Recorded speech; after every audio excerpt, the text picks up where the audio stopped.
This morning, we're looking at transportation and traffic management in Lagos, and it's a great pleasure to welcome Mr. Kadi Okwefa, who is the Commissioner for Transport in Lagos. Good morning. Now,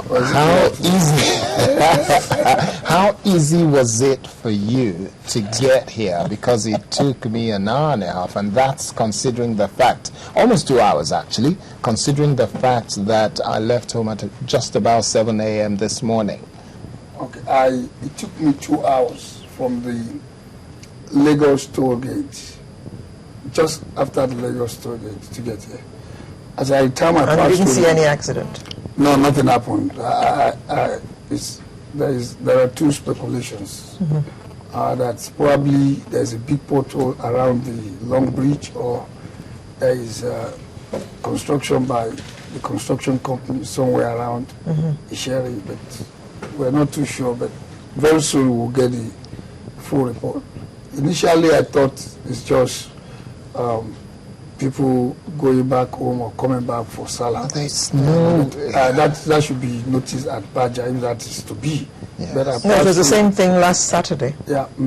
We spoke about it on the program. Unfortunately, today I didn't leave the house with my telephones, so I don't really have a phone to make any call. But as soon as I get all of my phone, I will walk around to see and to talk to government. We need to do something. If the federal government had abandoned Lagos and Ogun, we have to find a way out of it. It seems that they have abandoned us. But isn't this an embarrassment for a nation like Nigeria, where we have so much resources, and we then have this kind of situation where a journey of 5 minutes is taking 2 hours, and we're wasting resources, we're wasting lives, we're wasting time? Because my upbringing and training says that your time is your life, and when it is wasted, one's life is wasted. It's a reflection of what is happening everywhere, and that is why we all need to be concerned. Now that it really touches us so hard, we make issue. The same situation is going on Lagos-Abeokuta Express Road. We have about 38 potholes. The same situation you have on the Apapa-Oshodi Expressway, where we have a contractor working since a joint government, that is since 2007. They've been patching and repatching and reconstructing the stretch from MI2 to the port, and I believe that's the second highest income generating project in this country. Yet we don't have a road that leads to that place.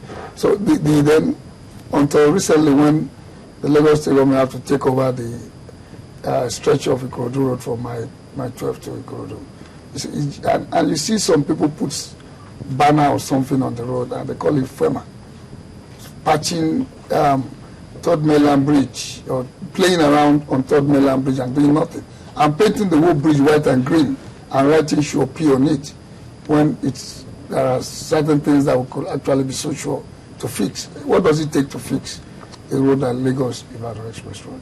So it's a reflection. And if Lagos looks like this, I wonder. I just spoke to somebody who will be getting married in Mena, and he lives in Abuja, and he wants me to attend. I said, okay, if I fly to Abuja, how would I get to Mena? He said the road is bad. Then I'm not even sure I can fly, because there is no bus stop in the air. If there is a problem, for me to tell the driver to park and let's fix the engine. So, and it's just, but we are hopeful that this country is not a country that cannot be fixed. If America can shut down and after some days they talk, then we should be ready. We just need to get the right people there to fix this country. Now, Lagos is known to be the #1 in terms of traffic congestion, in spite of all the effort and good intentions of the state government, especially during the tenure of His Excellency Raji Fashola. We know that a lot of people continue to complain that congestion in Lagos is atrocious. How do you explain this, and how is it being managed? Mr. K, let me say for fact that I don't agree. In Nigeria? I'm not saying everywhere in the world. In Nigeria, at least as far as we know, I have traveled around extensively around the country. I have not seen anywhere that is as bad in terms of traffic as Lagos. Okay. That's my experience, and that's what a lot of people say. Even for Nigeria, I still don't agree. Okay, I will explain. Okay. Which city beats Lagos? I will explain. Now, what you have in Lagos is prosperity congestion. Prosperity congestion. Congestion as a result of the prosperity of the city.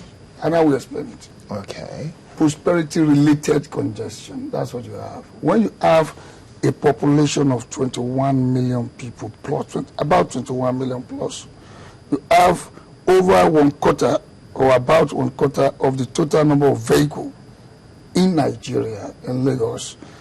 You already have more than 10% of people living in Nigeria and Lagos. You have an unemployment rate of about 8%, and the nation has an unemployment rate about 24%. United States have about 7.5%.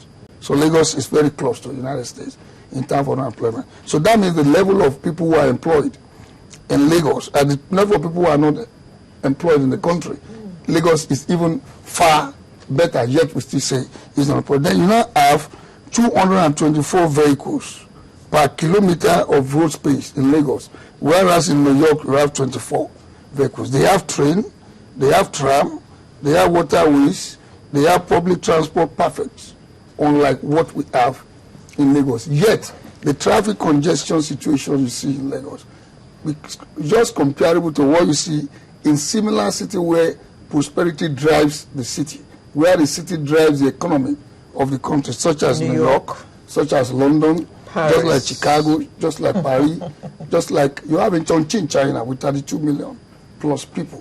So that is what I mean by prosperity-driven congestion. Now, when you look at the pattern of that congestion, you can evade it. That's why it is prosperity-driven. If you live in Victoria Island and you walk in Ikeja, you don't see congestion in Lagos at all. Monday to Sunday, you won't see any, because you are moving against traffic. But when you live in Ikeja, Abule Egba, Agege, and you walk in Victoria Island, you are moving to the center of the city. It's like you are moving to Manhattan, New York. You are moving to downtown Chicago. So you are moving to the center of the city where the economic activities bubbles, where people move in and out every now and then. So what you will see, and we have just completed a study we will soon release, that tells you how long it takes from toll gate to Marina, going through Third Mainland Bridge. If you leave at 6:30 to 7 o'clock or about 7:30, it takes less than 2 hours, just about 2 hours. Then when you leave at 8:30, it takes you just 30 minutes. So what you see, the same thing when you're coming back. When you leave when you leave CMS Marina at 5:30, you could be in Ikeja Lausa at 6:15.